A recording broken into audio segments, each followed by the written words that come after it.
ဘာသူရောလားပေါ့တို့ထိုင်မင်းသားကြွားချီတော်မူလာပြီနော်အလူငွေထည့်ပြီးတော့လိုရစုလာတောင်းနိုင်တယ်အဲ့ဒီကောင်တော့တွေ့ပြီ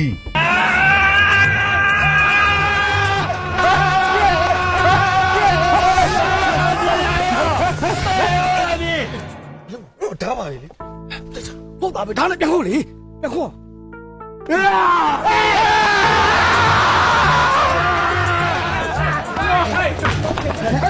你们个来！ပြီးပါဦးငါနောက်နေတာပြီးတော့တရားမှမနောက်နေနဲ့နော်အနော်လုံးငါကောင်းနေမြင်မ过来！พยาต้องงับไปมันดูไปงับไปสบาย